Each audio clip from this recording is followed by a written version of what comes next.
Здравейте, скъпи родители! Реших да направя това кратко видео, с което да ви обясня какво можем да правим по време на празниците с децата и техния сън, как да се справим с роднините и няколко трикчета, които могат да ни помогнат в дадени ситуации, които са по-предизвикателни. Първо започваме с най-малките. Ако сте младо семейство, което е отскоро с новородено бебче и ви предстои пътуване или пък ви предстои на вас да ви дойдат гости, е много важно първо да решите вие сами за себе си какво искате да се случи по време на тези дни. Тоест, дали детето ви ще позволявате на детето ви да бъде гушкано от други хора, независимо дали са баби, дядовци и са много близки. Какво точно искате, т.е. дали да остават дълго при вас, дали да е по-шумно, дали искате малко повече те да се съобразяват с вас и с детенцето и съответно да имате една по-спокойна обстановка. Друго нещо, на което можем да обърнем внимание, е това колко те да се месят, тези нови хора, които ще дойдат или пък при които вие ще отидете, колко те ще се месят на вашите неща, чисто като организация и гледане на бебе. Добре да си отговорите предварително на тези въпроси и ако е възможно предварително да поставите някакви граници, съответно с тези хора, с които предстоите да се видите. Защо това е важно? Това е много важно, защото първо това си е вашето дете. Вие сте се мъчили там с часове и с неистовата болка, която се случва по време на раждането, независимо дали е естествено или не. Това си е вашето бебе и вие имате пълното право да определите тези граници и те са много важни и е добре да бъдат поставени от самото начало. Затова може няколко дни по-рано да се обадите по телефона, да предупредите бабата, дядото.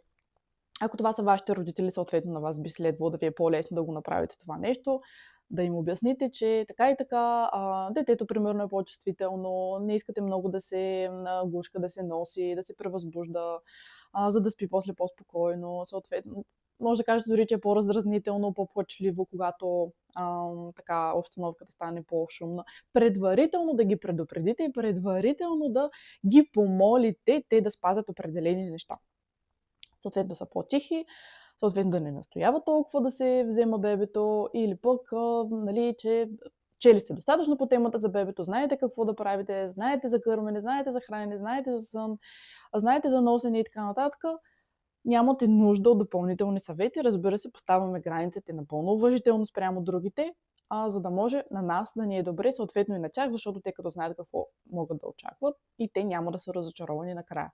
Хубаво е да го направите малко по-раничко. Ако ще ходите при родителите или родителите на таткото идват при вас, ако на вас не ви е удобно да говорите с тях, помолете таткото да го направи, той просто да говори с тях. Съответно, вие ще се размените там роли спрямо каква е конкретната ситуация. Друго нещо, което може да направите, когато идват хора или вие отивате при тях с малко бебче, един такъв трик, който мога да кажа, за да не се взема веднага бебето и да не скачат всички върху него, още от самото начало, преди дори то да има възможност да се адаптира изобщо, ако това е възможно в първите дни. Просто да го сложите в слинг или в раничка, но по-добре в слинг, защото слинга е много по-удобен за едно новородено и съответно и за вас. Вземате бебето, слагате го в слинга, отивате при гостите или пък те идват, бебето спи, не може да се пипа и проблема е решен, който иска може отгоре да надзърта до там. Бебето си е при вас, бебето е спокойно, няма какво да стане. После като се събуди, там в първата част, когато можем да си позволим по-такива активности с новороденото, можем да го покажем малко, после пак го вземете, го отделете се, време е за хранене, време е за не знам си какво, разсейва се, когато има хора около нас, трябва да го накърмя в друга стая или пък трябва да го нахраня с адаптирано мляко в друга стая. Измислете се и смислете оправдание. Това ще ви спести много главоболие, особено с едно много малко бебе, което наистина, повярвайте ми, се превъзбужда изключително лесно.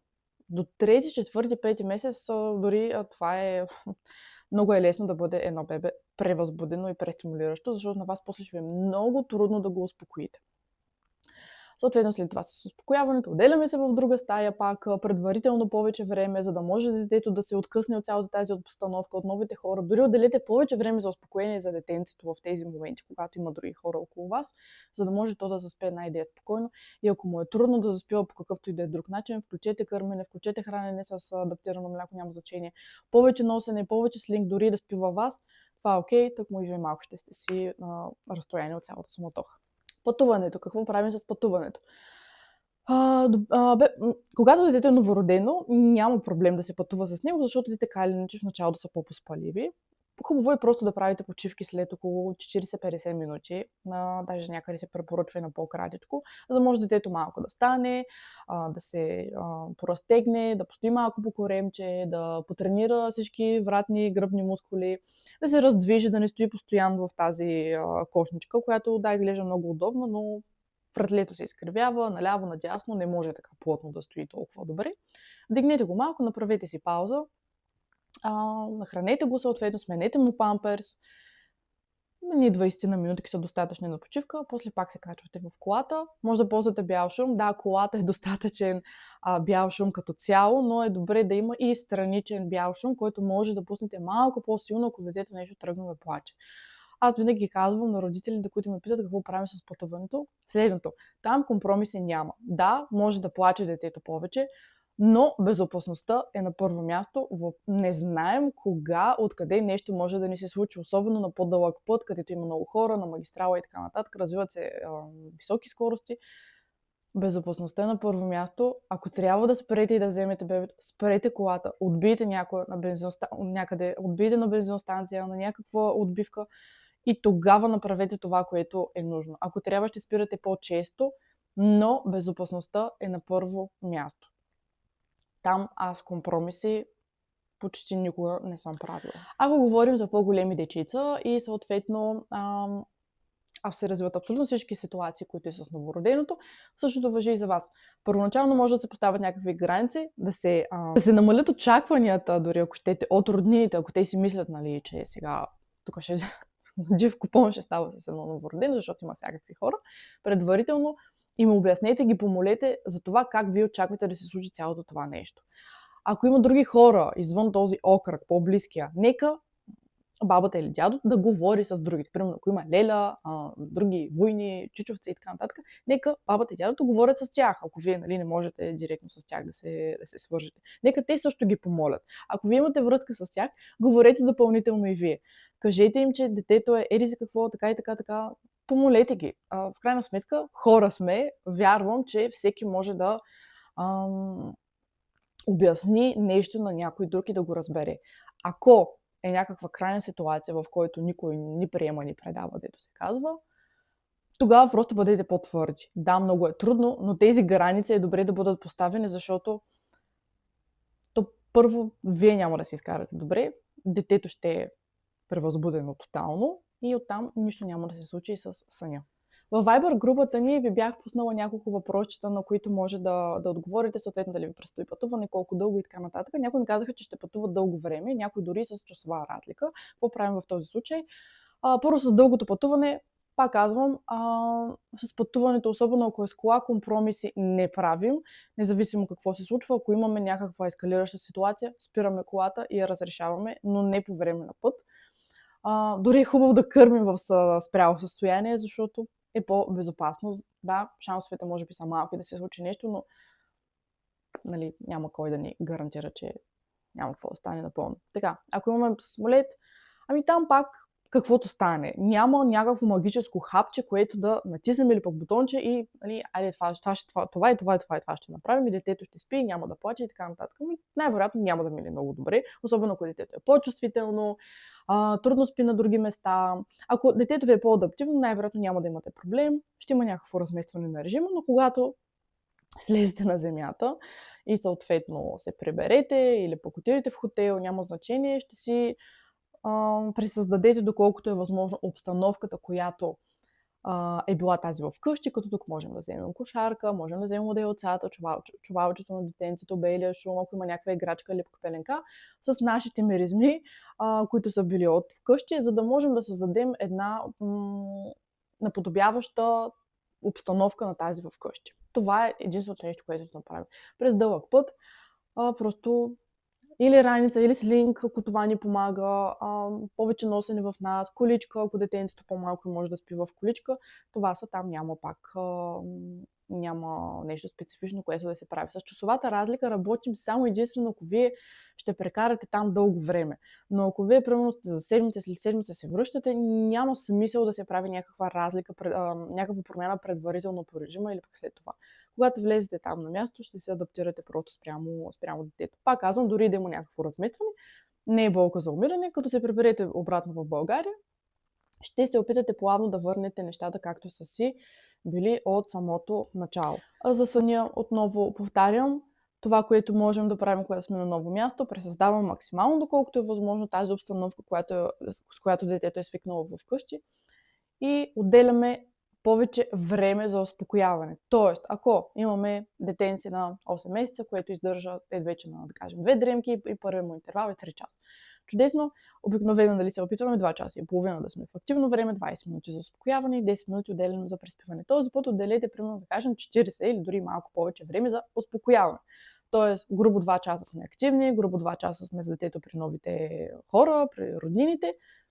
След това вземаме детето, отиваме в друга стая, на по-дори тъмно, даже още от самото начало можем да затъмним, за да помогнем на детето допълнително да се успокои.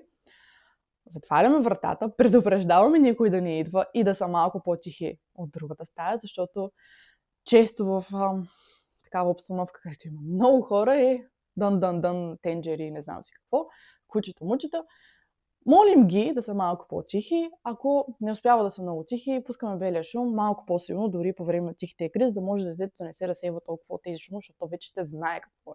Тоест, съзнанието, аз съм тук сега и изпускам нещо супер интересно от другата стая. Нещо се случва и аз трябва да отида и да видя.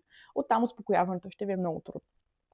Затова вземете си няколко игри, такива тихи, които детето да се занимава и да му стане интересно в самата спалня. Съответно, като наближи времето вече за заспиване, отделяте тези всички игри в някой ъгъл, че казвате им чао, правите си рутината, загасяме вече изцяло осветлението, лъшкаме малко детенцето и след това лека нощ, сега ще спим и почваме самото преспиване и се молим това, което до момента сме направили, да е било напълно достатъчно.